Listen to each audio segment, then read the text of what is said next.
But the opposite, you never beg you for money. You're giving yourself some conditions already. What you be a wicked brother? Welcome back to the 21 Minutes Podcast. This is the second episode of Setting Financial Boundaries. Who comes first when money is tight? With me again is my two Gs, Ike and Lucy. You guys should wave to the camera. Anyway, so last week we kind of defined what money is tight means. So I think you guys can all agree with me. If you saw that episode, if you didn't see it, this is the episode here. I guess you can all agree that money is tight is very contextual. So is money tight depends on who is asking, really. So there are people who you would borrow for. We're not even talking about whether you have it or not. There are people who you go and borrow it for. And then there are people who, when you have in abundance, you will not give them.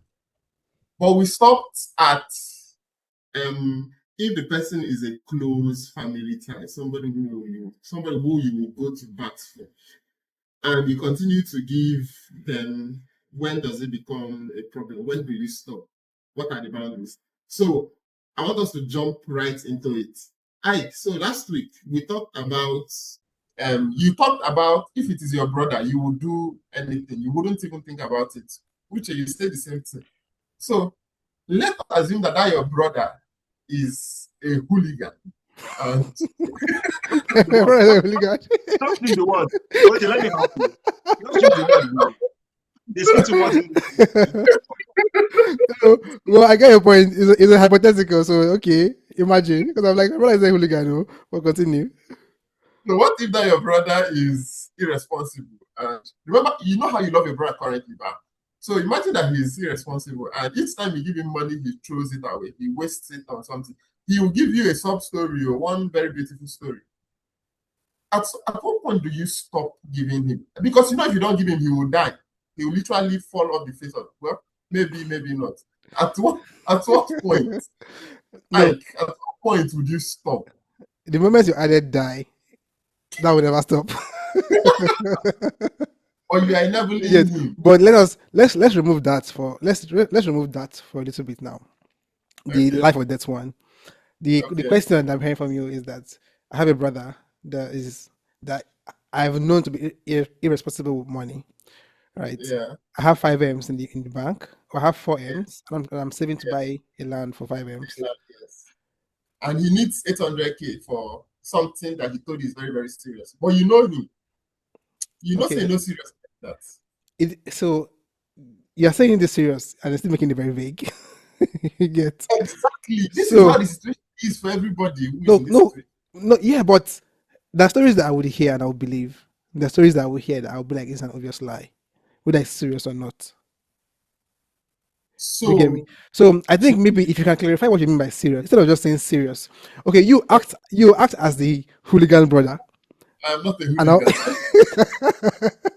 Uche, let's You- assume You act like that, then no. What? Actually like this. Let us do the role play. So I'll hear what you say and I'll react to it. OJ, don't involve me in this conversation for now. Okay? I'm trying to listen. Okay? Let us Okay, do the role play, OJ. so you and I just pretend that you guys are my elder brothers, and I come to you with so I'm maybe 40 years old, and you guys have been pressuring me to get married, and I finally come to you that, well, for the third time, that I have finally found the one, that this girl is good, coming from a good family and all that thing, but I need money to marry her. I need about 800K, Okay. but it might be more, but I really need your support. Okay, you've said this thing now. I want you to act it. Let us do a small drama class here now. I want you to act it. You're the hooligan brother. Talk to us like your older bros. I feel like big bro, funny the craze. So now me you want to But the opposite, you never beg you for money. You're giving yourself some conditions already. Why you be a wicked brother? No, this not role play now. But yeah, let's continue. You're doing great, So- OJ. But you see the scenario though. You have a brother, and I want to act. I want to act it out so it to be more real. Bro, this is your chance to win an Oscar. This is role play. Let's do it. let me role play. So, big bro, I have finally found the girl of my dreams. You know, Are you serious? What's not her the name? last. Wait, first. You know the last two. Those girls wanted to kill me. That's why I did not marry them again. Even though that money that you gave me that time, I used it to do some of the bride, but you know it did not work. But this one must work. That girl is the best. She has a good job and all that. But I need like 1 million naira to marry her. But if you can give me 800, I have 200 already. Okay. OJ, let me be honest with you. If you're my other brother and you are sounding like this, I will tell you, big brother, why your prick they stand? You they go marry. You no get money, your prick they stand. Honestly, I'll be honest with you. I'll be like, brother, with due respect, Oh, you can figure out yourself. You see, you know why you cannot relate to this? Again, like I said in the last episode, you'll be last born. If you were an elder one and you've been begging your younger brother to get married since the way they are, Because I'm the last, I understand what you're saying, because the scenario you gave was your older You brother. see, No, you said your older brother acting you, the younger one, for money, right? so Isn't it? To get married. No, I said the younger brother. No, we're the older bros and he's the younger one. Oh, you get older. If it's my younger brother, I will literally let's forget about jokes now. My younger brother wants to get married. He doesn't have enough money, and he wants me to sort him out. Of course, why is he my brother? I will sort him out. Bro, there's no clear-cut answer to this thing. This Why? is your answer is based on one assumption and one alone, that this is a brother that is good, is his Even if not, no, even yes, if he's not. but if we're looking at the scenario that OJ is painting now, that's why I say let us role play it so that we would be able to like see it in real time. For me, I had more questions. You get where's the girl from? How do I know that? How do I know? How can you convince me that this one is actually different from the last two? Paddy, you've given us already an answer. See, Paddy, so basically, being an elder brother, you have to try to help your brother as already a matured man, because obviously he's not a kid. You're trying to, micromanage his opinions. If my bro is asking me for 800K at 40 years old, we are all still kids at this point. All of us are still kids. So let us relate as kids. Okay, let me bring this thing back. So let me explain to you what happens in the country where I live. These things happen a lot. Where there are people who are your family members, sometimes younger, sometimes elderly ones. Remember I said, assume it is your brother, not your brother that I know. And just assume it is your brother that you love as much as you love this one. Mm-hmm. What would you do if he has done it twice, and this third time you are hoping this third time is the charm? But then you know by his body language, by some of his body language, that this might just be the third time that will lead to a fourth one. But I think there's always that slither of hope somewhere that this will be the one, and you want to support him. But your money is tight. You really love him, you really care about him, you really want to do this. But money is tight. Money no day like that. What do you do? I'm no longer even asking what would you do yourself, because personal feelings are all the thing. Some of our viewers want to get actionable insights. What do you think is the best approach? Start with Ike. I think my answer has not changed. I feel like we've answered this question multiple times. It depends on the situation. It's very contextual.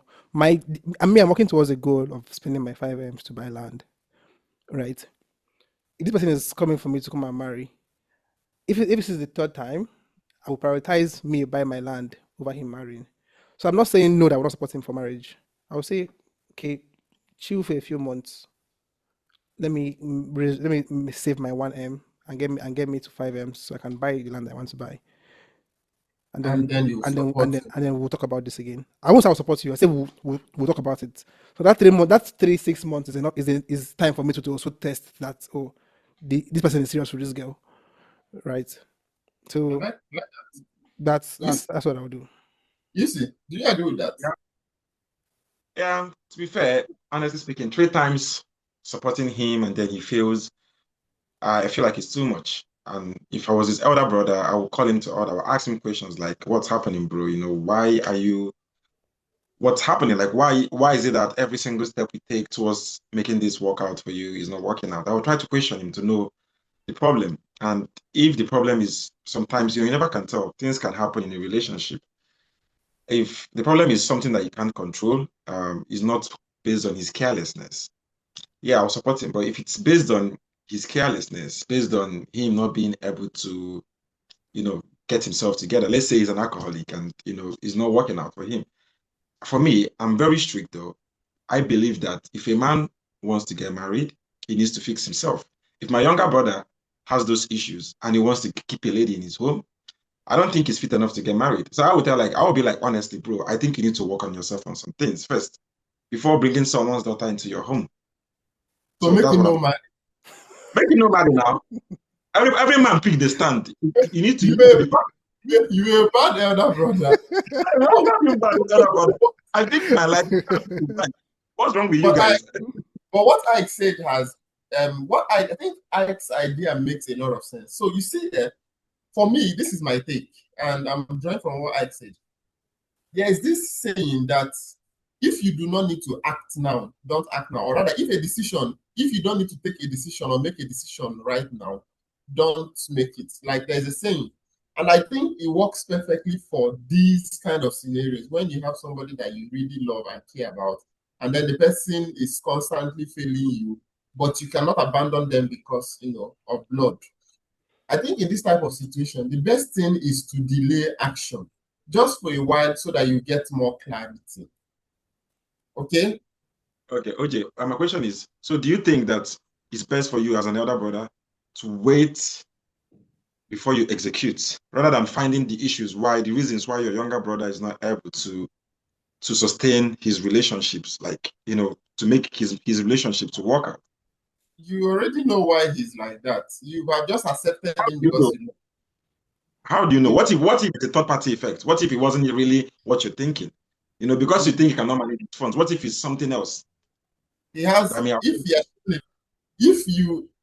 you have lived with him, since he was small, till now that he's 40, of course you have a track record of how he's behaving, and you know that it is not random. It is within his character to do stuff like that. What you want to do is just take time and make sure that and play an active role and find out if this is really what he wants. And if the thing is marriage or something that you can actually step ahead and pay for it for him instead of giving him the money, I think it will make a lot of sense to actually take some time, think about it, and then try to execute it yourself for him after you've spoken with him. But while you are waiting, in that waiting period, there are people who then begin to feel guilty because your brother is what we are making him out to be, would blackmail you, would talk to your mother, your father, your other siblings, your village people, and even post you on social media and kind of guilt trip you and have people calling you, say you have the money, give him now, it's more money for you, stuff like that. How do you handle the guilt? Do you cave? What's your take? These things are real scenarios that happen. Like, But the moment someone else comes to talk to me about it, that's a definite no for me. I swear.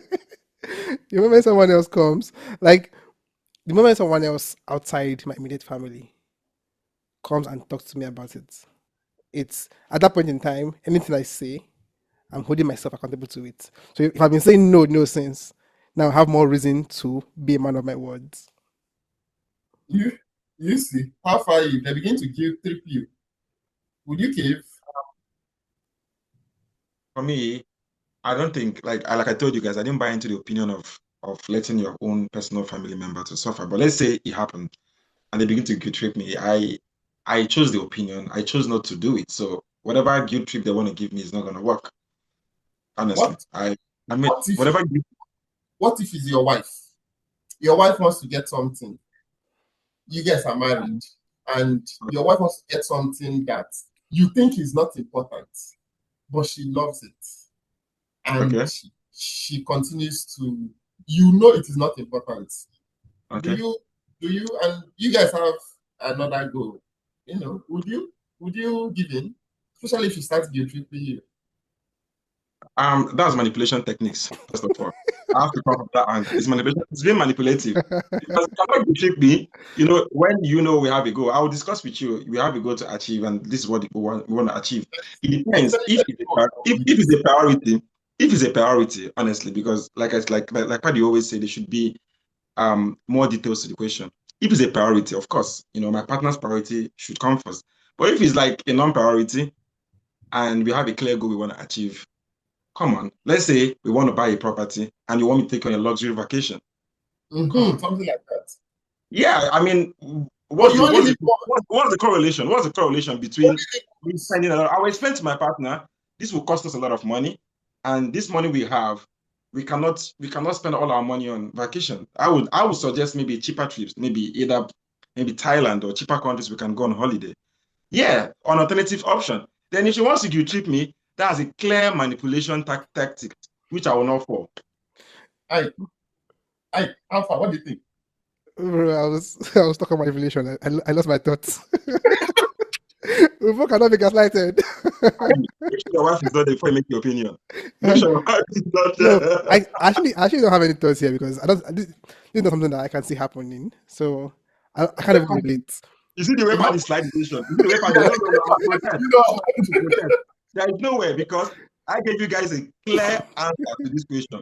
Paddy just used slide. So Paddy, you run. And they run.